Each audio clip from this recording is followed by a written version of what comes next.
Today we are going to focus on our reading from the Gospel of Luke. And I wanted to start off by saying it was confusing, because as a young person that came into the Christian faith, I was taught that Jesus was the first person to be raised from the dead. But I looked at this passage and obviously this man was. Are there other people you know who came back to life? There's Lazarus, isn't there? And I believe there's a couple of in the Old Testament as well that came back to life. This is actually a very similar story to one in the Old Testament in 1 Kings, and it's about a man called Elijah. Have you heard of Elijah before? Elijah was the great prophet, the one who was going to show people about the way to live in God for the Old Testament people, for the Jews at that time. The history back then was they had gone off the path. They had struggled off the way of following God. They had a history of being people who had followed God through the wilderness into the promised land, but like all of us, it's easy to forget the grace that we receive, isn't it? You know, we take for granted the good stuff that we have been given, and we begin to feel entitled rather than a sense of gratitude. And this is what was happening to the people in the Old Testament. And around them were people who followed other gods. And one in particular that the early church or the early Jews had a problem with was a person called Baal. You may have heard of the god Baal. And they were surrounded by people who followed Baal. And Elijah was a person that came and challenged them when, in many respects, they were being drawn along the wrong path. I think one thing that we don't really understand is what prophecy is within the life of the church and within the life of those Jewish people back there. We tend to think of prophets being prophesizing what's going to happen in the future, yeah? We tend to think that they're the people that, so tomorrow, Alan, you will get on your motorbike and you will drive 100 kilometres, and at the end of 100 kilometres you will receive many good gifts. Wouldn't that be a good prophecy to give you today? I have to say I may be being a bit of a false prophet. But what I can say is, Alan, the way of God is a way to embrace. Follow that way of God. And that is just as much a prophecy as telling you what is going to happen in the future. It's about forthtelling the way and the actions of God in the life of people and within the life of a community, and in the case of Elijah, within the life of the nation. To say, get back on track. Time to get back. And so this story harks back to something that Elijah did with a widow in the same part of the world, in a place called Sidon, where he went in and the widow's son was very unwell, dying, some say, depends which translation you use, and he brings him back to health and life. And there are so many similarities between that story of Elijah and the story of Jesus that we've heard today about the healing. Well, it's more than a healing, isn't it? It's a bringing back to life. So what is being said that we can take out of that we can go away here today? Well, you know, we could go down to John Allison Monkhouse and we could lay hands on all of the cadavers there and we could ask them all to come back to life. I don't think that's what's being meant. But what I think is being said here is the God that we follow can help us no matter what our problems are. And even when the most difficult of problems comes along, which is death, that death does not separate us from the love of God. And we know that because that's said, isn't it? Neither life nor death nor principalities nor anything can separate us from the love of God. Or so the Apostle Paul goes on to say. That the power of God reaches beyond the very unreachable in the eyes of humanity. And who is that for? Well, I said to you last week, the Gospel of Luke is about the radical hospitality of God. A hospitality that extends to all people.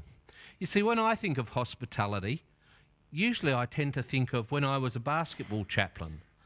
And hospitality was the thing that you showed to those people who were special sponsors after the game. Because the usual hoi polloi, the great unwashed, who go to watch a game of footy or or basketball or cricket or whatever, as soon as it's called time over, they're off and out, aren't they? You see them leaving. In certain cases, in Richmond's case, you often see them leaving about 10 minutes before the end of a game. Oh, sorry, I was going to say Collingwood, but my friend's sitting there and she would give me daggers of a look if I said that about Collingwood. We are fourth in the ladder, by the way, so I can say these things without any fears. But you know what I'm saying? That as soon as the game's over, the majority of people leave. But for the special few, they get to go to the hospitality coteries afterwards, and there they partake, depending on what level you are. Party pies at the lowest level, and if you get up to the highest level, they have full service. And if you go to the MCG or places like that, there are special places where you get hospitality, and you have to be special to attain that hospitality. I did so because of my standing as a chaplain in this case. So I would go to these coterie meetings, I would go to these after-match functions, which people would be lavished upon by the club, often paid for by the hoi polloi who'd been going in and had to leave early. But that's not the way it is in the gospel. The way it is in the gospel, especially the Gospel of Luke, is things are turned upside down. The rich are demoted and the poor are promoted. And we will find that as we go through our readings over the next few months in the Gospel of Luke. Constantly, Jesus turns the table upside down, and the poor and the marginalised are the ones that become invited in, and those who sit in the places of honour are pulled down. If you go right back into the beginning of Luke, it's actually prophesied that this is what Jesus is going to do. You know, the mighty will fall and those who are low will be uplifted. And this is a true story of what's happening today in this rising of the widow's son. You see, I guess we've got some widows here. I know we've got some widows here. It's tough to survive in that situation. But in the time of Jesus, it was even tougher because there were no ways of supporting yourself. The only way that you could support yourself as a woman in the time of Jesus, you couldn't go down and get a part-time job at the 7-Eleven or the bank. You were relying on the male to bring in all that came in.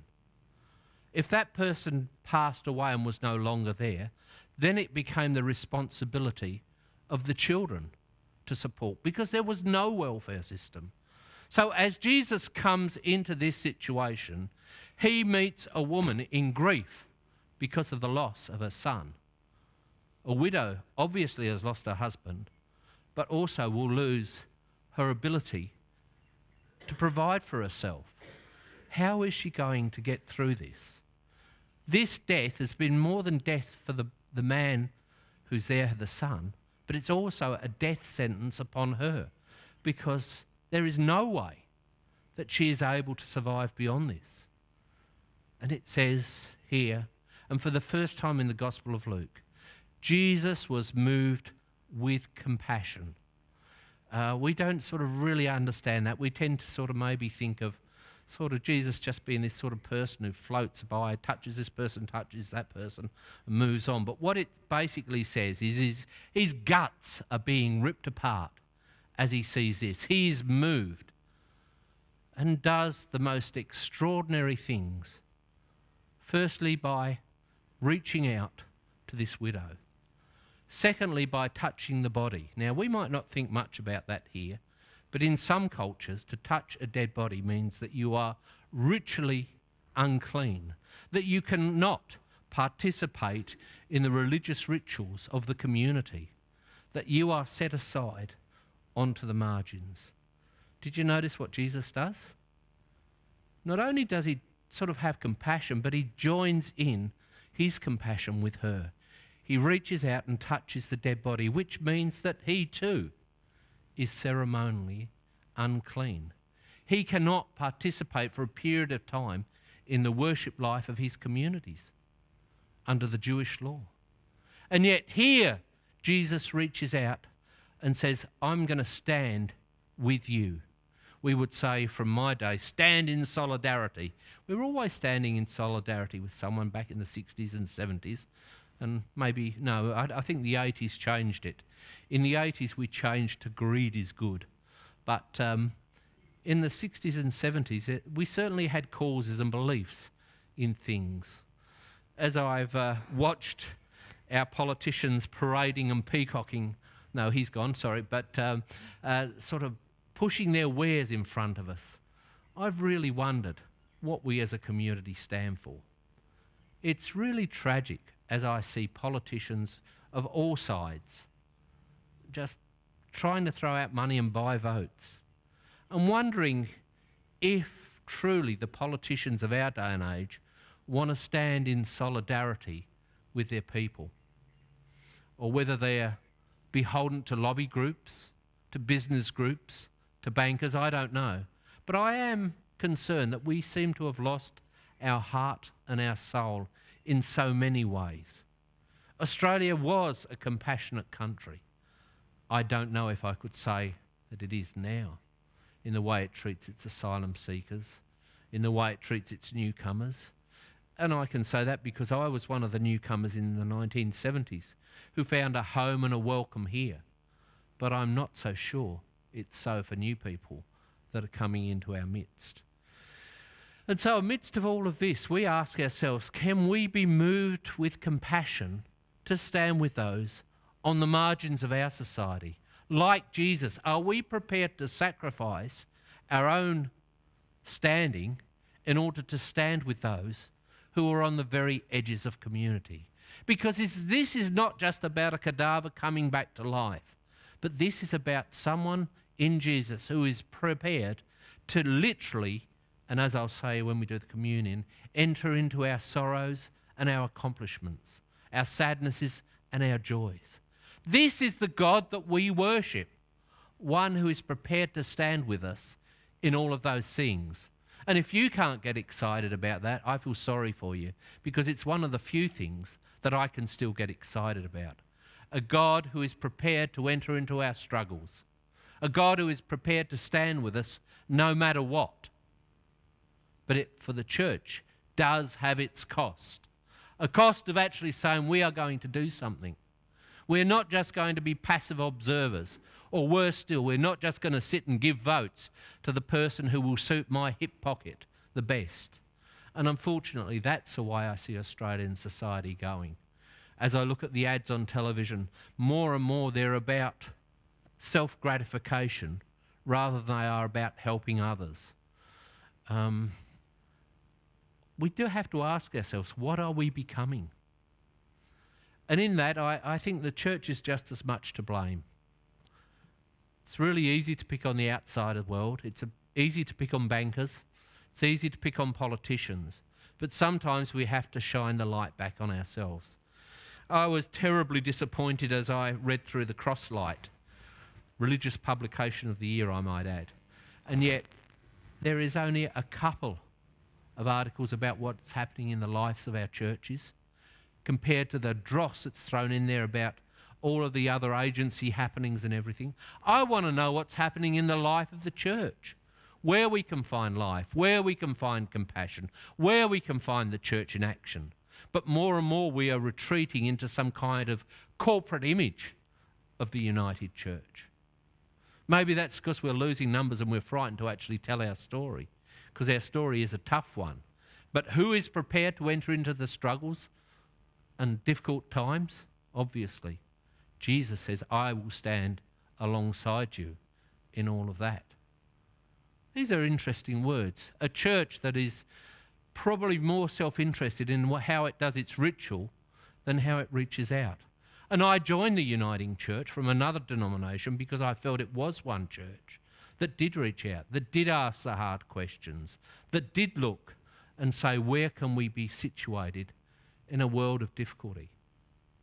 And yet, so often I see as an institution we are indifferent, or we just like the sort of charity mentality. We'll give it a few dollars here and a few dollars there, and it will take it away from our corporate sense of actually getting involved in what we do. Because what we worship is a God who is prepared to get hands dirty, to stand amongst those who are in difficulty, to laugh with those who laugh and to cry with those who weep. But that's certainly no longer the impression that I get from our hierarchy, from our structures, from our systems. It's a bit like trying to shuffle the deck chairs around the Titanic. As the ship is sinking, we play Nearer My God to Thee. I guess what I'm saying today is that it really starts here and now at a very local level. Do you remember that saying? What was it? Think globally, but act locally. I'll say that again. Think globally, but act locally. And I think that's really what the church needs to start thinking about. To thinking about how we act locally as congregations, not just trying to save ourselves in times of difficulty, but times to reach out. You know, that's when I think we're going to be the most powerful, the most successful in the most proper way, is to reach out when we're going through our difficulties ourselves. Because it is in that difficult time that we discover actually who we are. We discover things about our own character, our own durability, our own ability to understand the gospel here incarnate in our place this day. My friends, it's never too late.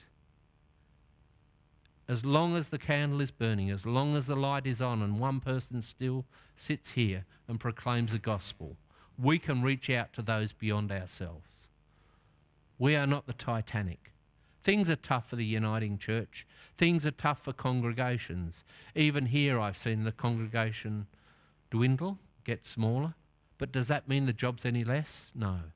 It just means there is a call to commitment. Nothing can separate us from the life of God. Nothing can take it away, because Jesus today stands with this widow on the margins. Today God stands with us as we prepare to reach out to those whose lives are less fortunate than ours, who find themselves in difficulty, who find themselves in sorrow and sadness. This is the good news. We can make a difference through the God who walks with us. Amen. Thank you.